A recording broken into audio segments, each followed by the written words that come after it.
शिरोली पुलाची प्राथमिक आरोग्य केंद्राचा जिल्हा परिषद आरोग्य विभागाच्या वार्षिक मूल्यमापनात जिल्ह्यात प्रथम क्रमांक, तर सांगली, सिंधुदुर्ग, रत्नागिरी व कोल्हापूर विभाग या 4 जिल्ह्यांच्या विभागातही या केंद्राने चौथा क्रमांक पटकावल्याने या यशाबद्दल जिल्ह्यासह सर्व स्तरातून कौतुक होत आहे.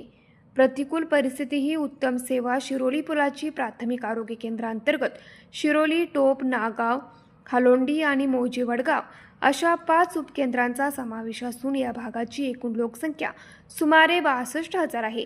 विशेषतः शिरोली आणि नागाव उपकेंद्रात शिरोली MIDC क्षेत्र येत असल्याने येथे उत्तर भारतीय स्थलांतरित कामगारांची संख्या मोठी आहे.